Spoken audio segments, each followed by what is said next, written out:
What's going on, everybody? It's your boy Sean Black, aka DFS 5050. You can follow me on Instagram at DFS 5050, or you can follow me at Sean Black on Instagram as well.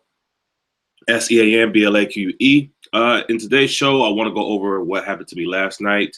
I don't, man. Look, who could have ever predicted that Devin Booker was going to go off the way he did? I did not have him in any of my lineups. I was more or less kind of, I don't want to say fronting on the fact that he was on the back-to-back, but I honestly thought that he wasn't going to perform that well until I realized that Avery Bradley was not in the mix. And then I was like, oh, shit. So I have him. If y'all were looking at my show, you would have seen that I basically had 3 out of the 5 folks that I had in my core ended up going off. Andrew Wiggins went for 47, Steph Curry went for 62, Isaiah Thomas went for 44, which he actually met value at that price. As you can see, all of my guys were super low owned, except for Marquise Chris. I probably could have stood to fade Chris, considering what Boston can do to an opposing team in defense.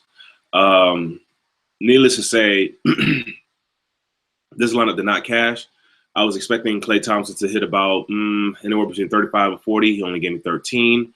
Bradley Beal was on pace to score about 40 fantasy points and only got 26. So if you add those two together, that's 40 fantasy points that I did not get from my core. And also with Marquise Chris being highly owned, I mean, that really wouldn't have made too much of a difference anyway. Pachulia was really good he was really good value at 3,900. Nikola Mirotic, apparently he didn't play the second half or something. No, he didn't play much of the fourth quarter. He could have been a great help to my line. Jay Crowder, for the most part, met value or was a little undervalued, but not by much. And, of course, everyone else that I had in the mix did pretty well. I had these guys in my optimizer, and I'm not veering off from it. It is somewhat disheartening to have your lines not do what you want them to do, but the beautiful thing about DFS is that when you operate under a good money management system, you live to fight another day, and you live to fight another day to dominate. So basically, instead of showing you a winning lineup, I want to show you a lineup that did not make it, and the reasons being why it didn't make it. Mind you, Klay Thompson and Bradley Beal were both in good positions. From a defensive position standpoint, pace was there. Everything was there. Everything was in their favor. They just didn't take advantage of it. And, that happens. So whatever. In today's slate, though, we're going to make it happen. It's 4-game slate. The lowest over-under in this game is the Toronto-Dallas game. I would not be scared by that, honestly. We had Washington and Cleveland. For those that are LeBron James fan, be very mindful of him because he had a scratch eye last night. Excuse me. He had a scratched eye, scratched cornea. So, quote unquote, he might not play. If that's the case, then Kyrie Irving and the rest of the squad that is in positive DVP outside Kyrie will be in play. Okay, his usage will go up by probably about another 5 or so. So Washington, Cleveland, Washington, 215 over under. Actually, this is the highest over under of the main slate. The second one will be the Minnesota Portland. So I think today what we want to do is maybe look at those games in particular and see if some of our players match up to that scenario. There are some players that I want to target in the Toronto-Dallas game. And I do believe that it will, churn out more than 194 fantasy points. But, we'll see. We'll see if Vegas is right tonight. I'm sorry. We'll see if Vegas is right or not. Sorry, that was a little slang there. So on my portfolio, what I have in management, we have Andrew Wiggins, Damian Lillard, Bradley Beal, DeMar DeRozan, Carmelo Anthony, Kawhi Leonard, Karl Anthony Towns, LaMarcus Aldridge, Kyrie Irving, Harrison Barnes, John Wall.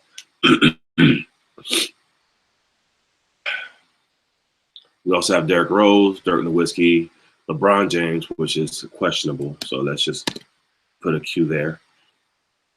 Porzingis, Steph Curry, Wesley Matthews, Ibaka, Bogdan Bogdanovic, Nurkic, and Fry, which hasn't played in the past 2 games, if I'm not mistaken. Okay, so as y'all know, we're always going to go with the players. Let's look at right now. This is based on my overall value, who's ranking high, which is Andrew Wiggins. Carmelo, I'm not sure if he's going to play tonight. We're not sure about him. But let's look at the value plays first, as opposed to the plays that I feel strongly about. Okay, so for value, we have 3. Well, we actually technically are supposed to have 4 small forwards in the mix here. Hold on, let me. There we go.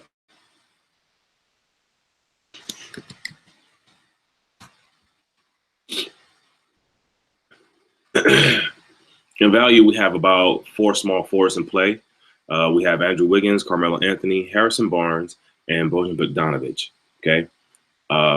Shooting guard position, Bradley Beal is still coming in at a discount of $8,000. LaMarcus Aldridge, he's at a great discount. Derrick Rose is at a discount. Wesley Matthews is at a discount. Damian Lillard, surprisingly, is at a discount. So those are the value plays, okay? Those are plays that you can plug in. They kind of correlate over with the main value that I have. And what I would like to start off with is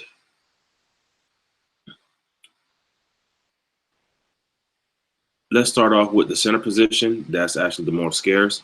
I would like to plug in Karl Anthony Towns right off the bat.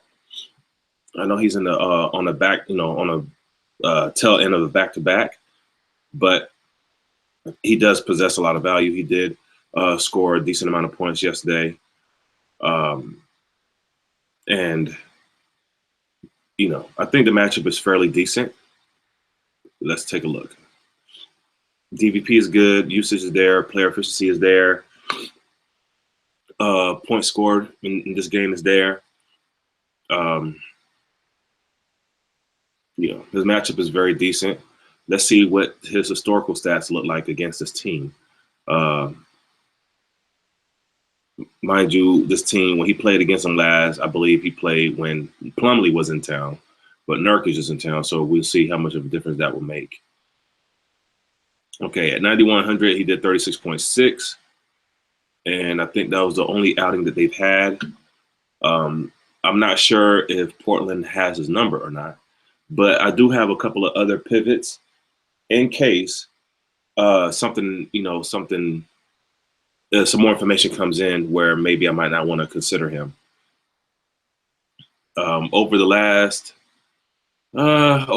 4 games at 10, in the 10,000 range, he hasn't really performed all that well, except for yesterday. He finally met value. Other times he was averaging 3.5 to 4.5 in value, which is not all that hot. And if you look at the minutes, it's taking him almost a full load of minutes to even barely meet value. And when you look at that, it's kind of discouraging to pay up for someone who's not really meeting value. So even though we already put him in, I'm going to go ahead and remove him. And what I'm going to do is I'm going to fish around for the other players that I thought would do well in this position outside of Towns. The next person that comes into mind is Joseph Nurkic. He's at 6,700. He is, let's see, $3,700 cheaper than Towns. And his matchup against him is, let's take a look, is pretty much even. They're projected to score 110 points. Nurkic, it doesn't take him a lot to meet value at 6,700. Let's pull up his stats. And look, there's a big difference. Look, he has been either reaching value or exceeding value over the last 5 games. And he doesn't need that many minutes to reach it. If this dude gets anything over 30 minutes, he's going to produce for you. He's going to get you 6x, 7x, and, you know, potentially 77 times, 11x on your money, okay? I think everyone might be on him, but I think he is the better play considering he's had at least a day's rest. His floor game is pretty decent, I would say. So let's take a look at something here. Nurkic, value 62, value usage 22. The floor is 32.10. All right, so we should be expecting at least his floor tonight. Worst case scenario. Best case scenario, we get the 6x, 7x, 8x, or even potentially 11x. Never know. So let's go and plug in Nurkic first.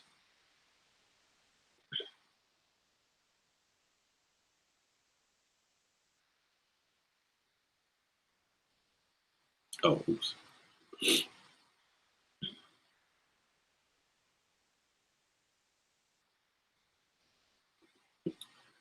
Now, I do have another pivot to Nurkic if you're to fade Towns.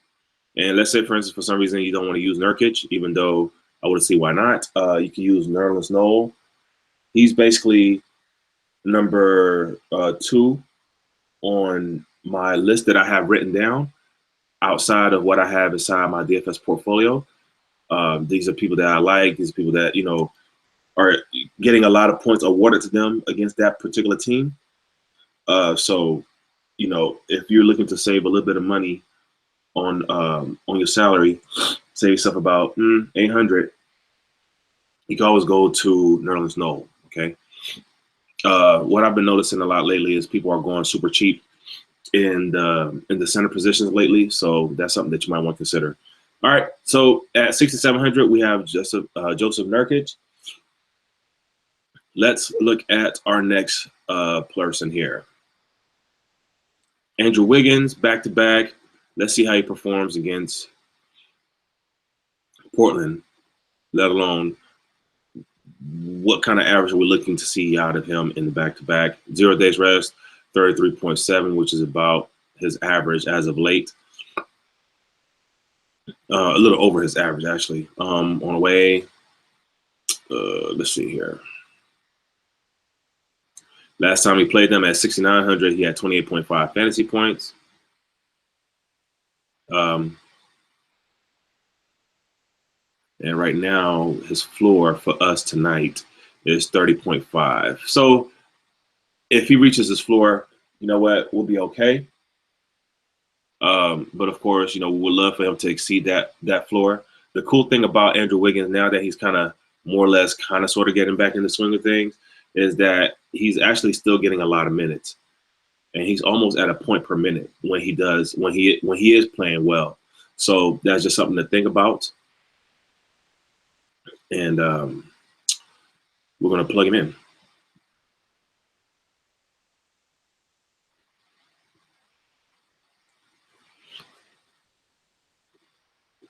All right, the next person we're looking at is Damian Lillard.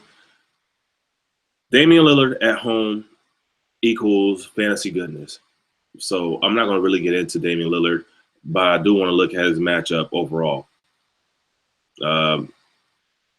Against Rubio, it's whatever. Usage is there, the efficiency is there, the minutes is there, the points are there. And the only outing that they had, he did not play. So, the sample size on that is whatever. Last season, however, let's see here. 44.1 at 8,000. And so at 8,000, 44.1, that was 5.5 on the money. And the time before that, 37.8 in 32 minutes.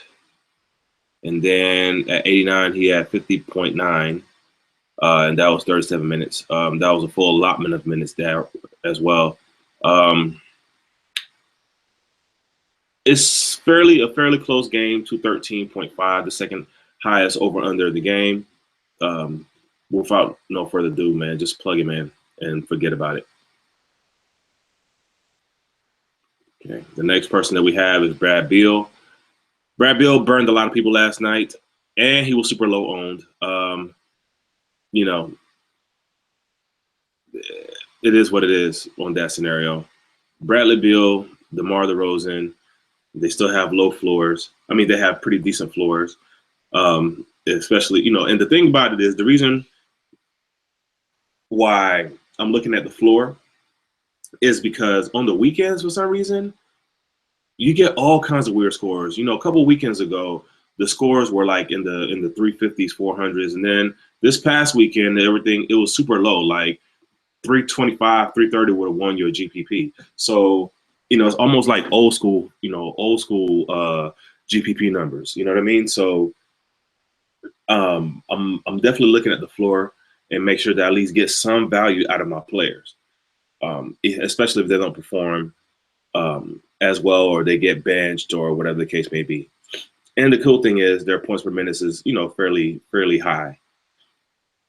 You prefer someone to do 1 point over 1 points, but anything in this arena is good too. Bradley Beal, I would say today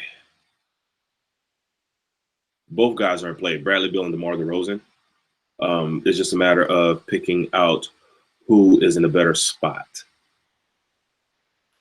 Let's look at Bradley Beal. Of course, Cleveland gives up a lot of points to the shooting guard position. Last time Bradley Beal played against him, though, let's see if that theory matches his production. At 7,000, he scored 59 fantasy points, 8.4 times the money. He played 45.2 minutes, and that was because of an overtime. Okay. All right. Let's look at DeMar DeRozan. His matchup is not all that great. However, let's see if his production matches that matchup.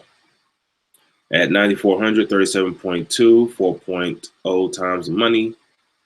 Let's see. There's a time before then.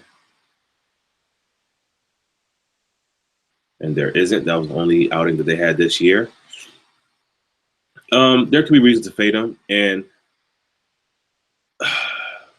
you can look at his last 5 and say, might be something to think about.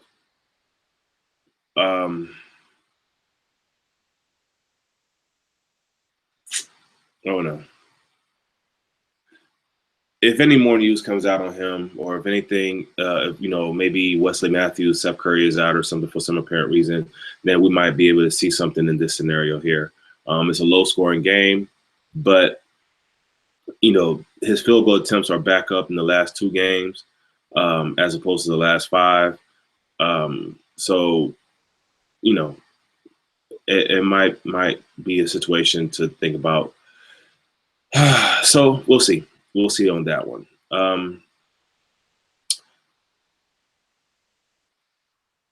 We're going to plug in Bradley Beal.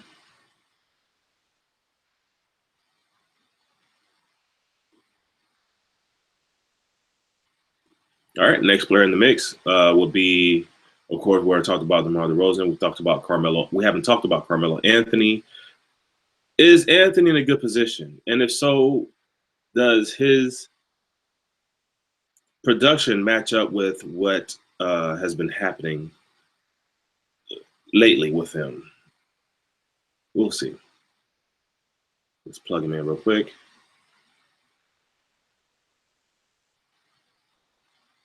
All right, at 8,000, he scored 32.4 fantasy points.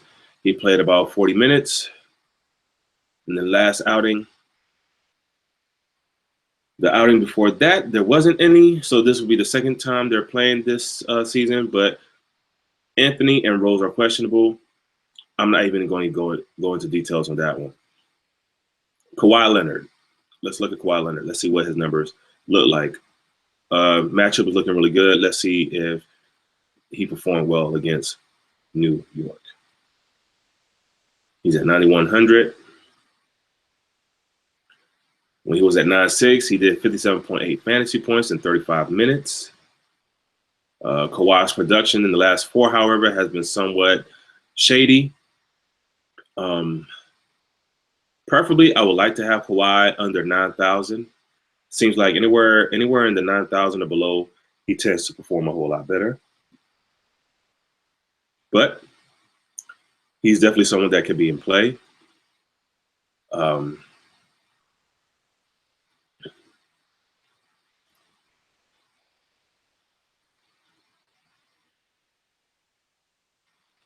Let's plug him in here.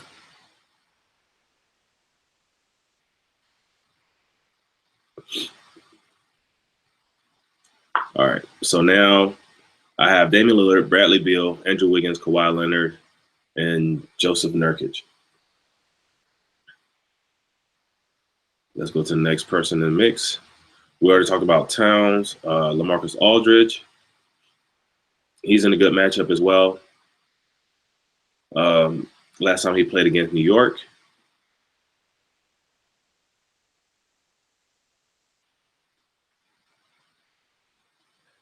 He didn't take full advantage of his opportunity, even though he played 37.3 minutes, 0.03 minutes.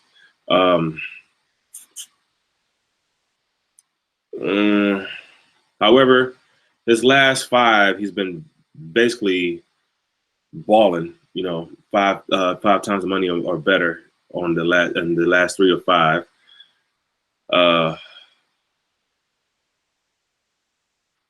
Let's see, his shot attempts in the last 2 are up by 6 compared to Kawhi's been down. He's been the more consistent player in the mix, even though Kawhi is the stud of this particular game. Let's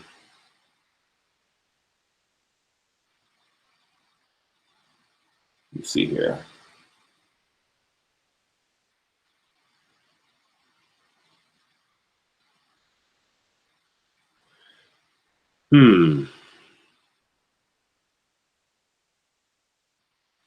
They're opted to score a lot of points tonight. Marcus Aldridge.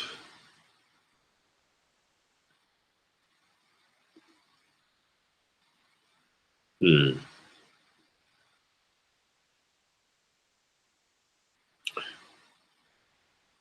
floor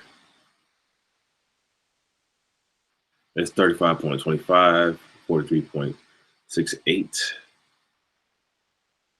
I mean, we do need more of a power forward than a small forward at this point.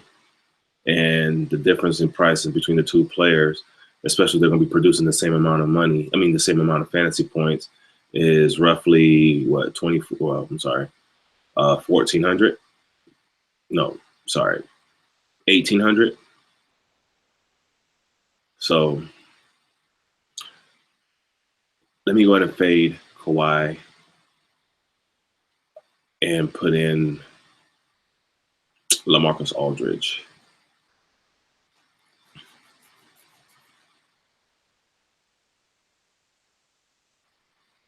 Okay. All right. The next person in the mix is Kyrie Irving at home.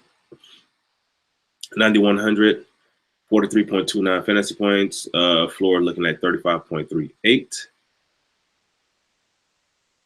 If LeBron James doesn't play, then Kyrie is definitely a plug and play and forget about it. So we're going to assume that LeBron is not playing. Unfortunately, as much as I love LeBron as a player, he's been acting very interesting, to say the least. And I guess that's due to the NBA schedule and everything else like that. Last time Kyrie Irving, however, played at 8,600, he only had 30.7 fantasy points. That's a little disheartening. John Wall is a defender. He's basically one of the better two-way players in the NBA in the point guard position. Kyrie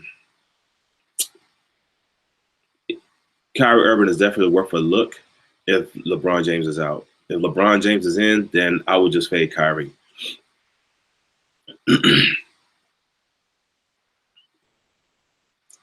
Harrison Barnes against Toronto. He's a defender. He can score. His floor is decent. His projection is good. And he has upside. And he's been more or less consistent. Let's take a look at Harrison Barnes.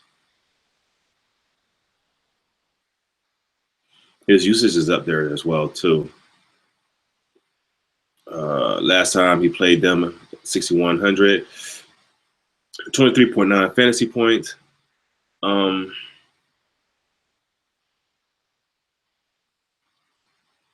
he hasn't played them anytime after that.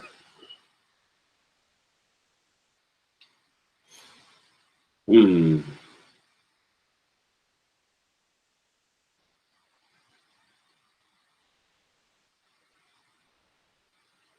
know what? I think we can find something better out of that situation.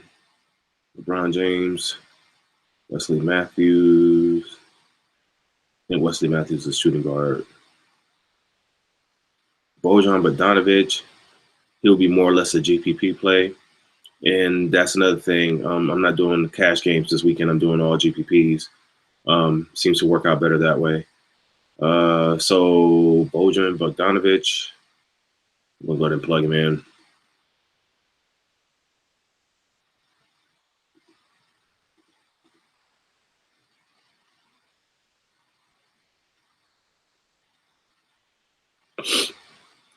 Now, there is a pivot that I want to mention to you guys.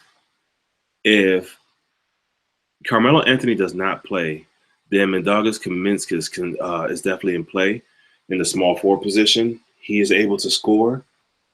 When Carmelo is out, Kuzminskas averages, I think, 20 to 30 fantasy points.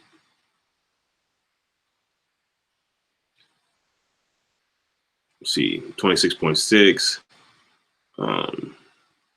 That's Fanduel and DraftKings. I think he did like 30.6.8 when Carmelo was out that time. Yeah, so he's good at 4,000. He's definitely going to get you value. So that's definitely somebody to look at if Carmelo is out today. Okay, Bogdan Bogdanovic is a good play.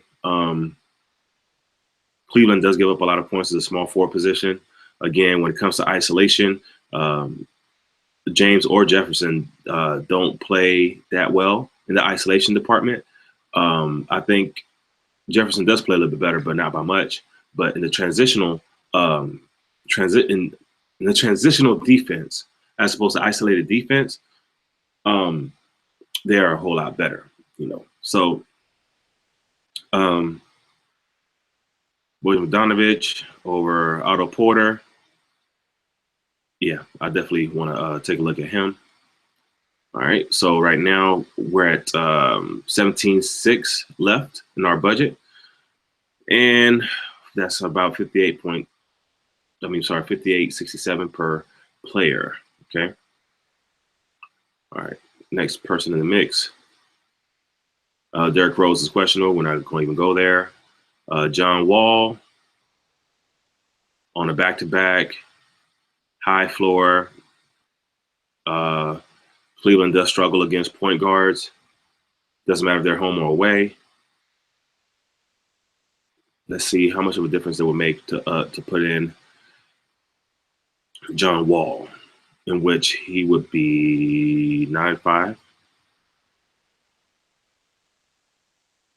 Okay.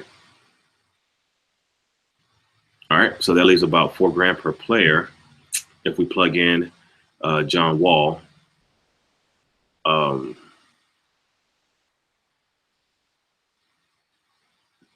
Now, this is where it gets nice and interesting.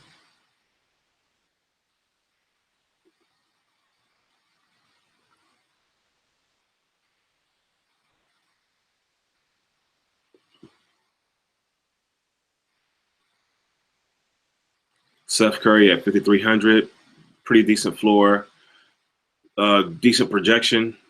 Let's see what Curry is hitting for production-wise.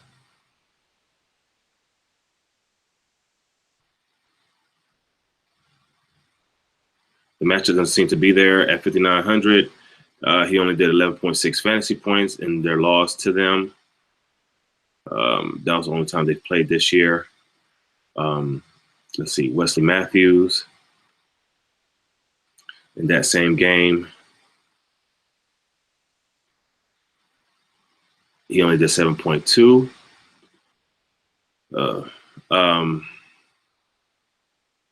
Yeah, about that life. Nah, we're good on that.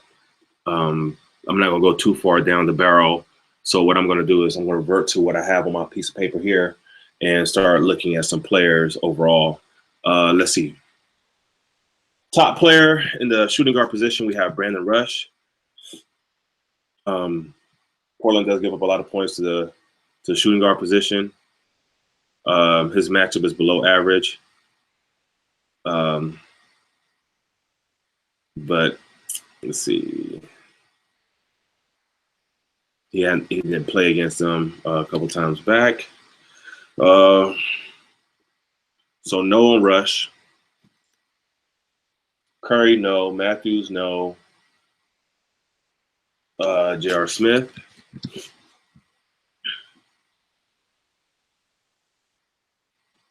Since he's been back, almost minimum salary.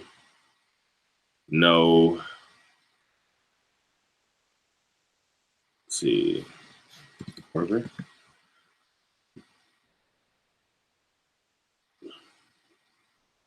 Since Smith's been back, no. Of course, we already talked about DeRozan. Let's look at Lee, Courtney Lee. He's on my list as well. His matchup is somewhat interesting. Let's look at what he has done against them. 4,300, 22.5 fantasy points. You know what? I'll go to plug in Lee.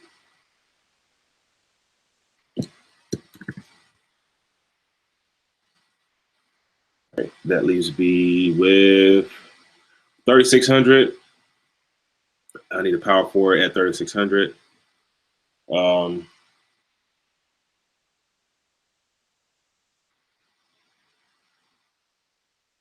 Who can I get in that position for 3,600? Now, on the power forward list, Ibaka was number one on my list.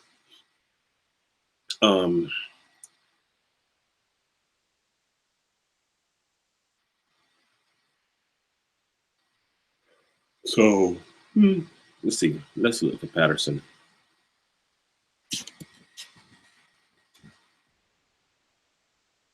Can Patterson make anything happen?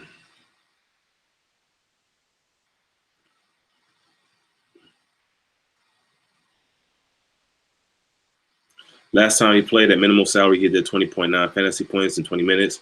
That's almost a point per minute, one fantasy point per minute. So in order for him to reach value, he needs to have at least 20 minutes in the mix. As of late, he's been averaging about 18 to 20. So last season against them, just to do some confirmations here.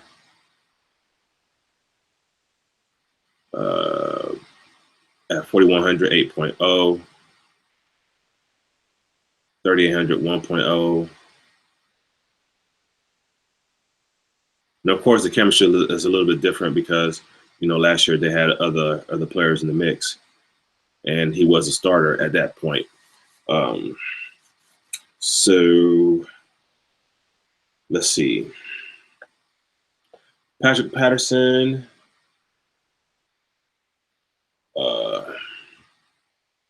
Or Aminu was on my list, so let's see if Vonleh, who is his backup, will be an interesting match of any kind.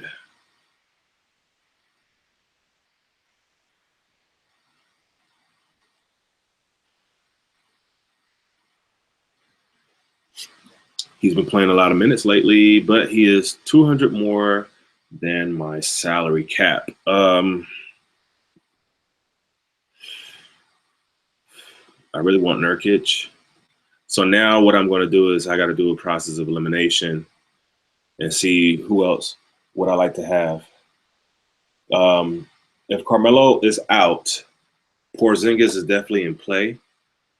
He is 600 cheaper than LaMarcus Aldridge.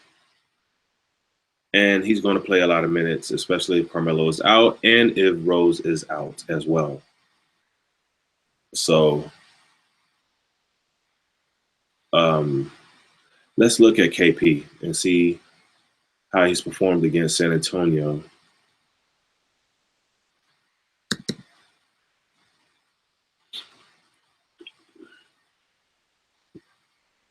At 6,700, 64, 35.4, 36 minutes.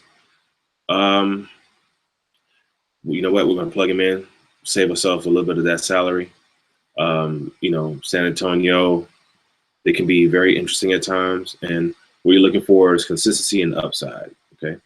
So now in the power forward position, we have 4,200 to play with. And with that being said, we're able to look at some players. And the player that we will be looking at is Noah Vonleh over Aminu. He's about $700 cheaper than Aminu, but remember when we looked at the numbers, he's been playing very well over the last 5. Matchup is below average. And I mean, this guy's been hitting 5x. I'm predicting that he'll be going lower owned. So that's it. That's the line right there. Damian Lillard, John Wall, Bradley Beal, Courtney Lee, Andrew Wiggins, Bogdan Bogdanovic, Kristaps Porzingis, Noah Vonleh, and Joseph Nurkic. That's the line right there. If you're going to do a stack of any kind,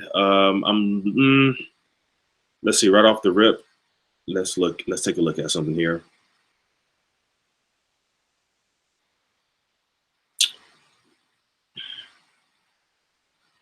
Washington stack might be interesting. Maybe John Wall, Brad Beal, Bogdanovic, and Bogdanovic, Beal, Wall. I think that's a good mini stack to work with. On the Cleveland side, Love, Thompson, and James if he plays. On Portland, Lillard, Nurkic, Vonleh, or Vonleh, however you say his name, and I don't want to say McCollum. McCollum has been somewhat of a disappointment lately, even though his usage is up there. So Lillard, Nurkic, and Vonleh, that's a mini stack. On the Minnesota side, I would do Towns and Deng, or better yet, Rubio, Towns and Deng, or Rubio, Wiggins, and Deng. I think that'd be the better stack right there. You come off saving some more on your salary. So Rubio, Wiggins, and Deng. Let's see. And If you were to do a San Antonio stack, it's really up in the air, honestly, because you don't really know who's going to show up. Of course, these guys are all getting a decent amount of minutes and a run, so you just don't really know. So, but if I had to take my wild guess, I would do if New York gets smoked by 15, then we're looking at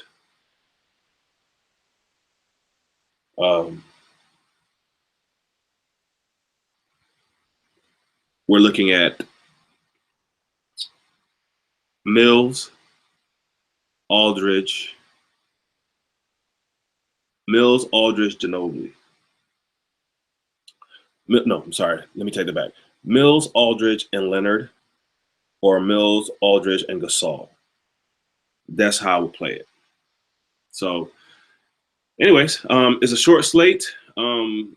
Short slates, you can do double ups and cash games and stuff like that, but I'm going to be focusing on GPPs today, simply because the amount of combinations necessary to make a good GPP lineup is lower than your usual 8 to 10 game slate, and you can pretty much throw a whole bunch of them in there, and you can see a reasonable results. Hopefully, I will have something good for y'all tomorrow. I'm not discouraged about last night's outing. I did recover like some money back, but not a lot. And yeah, this is a good day for cashing. So faith and skill. This is your boy Sean Black signing off. Matter of fact, before I do that, let me do this. Let's go over some top plays on the plus minus here, or what many people might be looking at here. All right, so Kyrie Irving, John Wall, Rubio, Lillard, as expected. Beal, Curry, Lee, Matthews, McCollum, James, Leonard, Wiggins, Bogdanovic. Remember Bogdanovic. Porzingis, Love, Morris, Aminu, Towns, Valanciunas, Nurkic, Gortat. Tristan Thompson at home might be a good look. So he's a good defender. Can rack up rebounds. Especially he can rack up more rebounds when Love is not on the floor. All right. It's your boy Sean Black signing off, aka DFS 5050. If you're looking for music, check me out at SeanBlack.com. I got that fire. That being said, take it easy. If you have any questions, hit me on the IG at DFS5050 or leave a comment down below once this broadcast ends. All right, peace.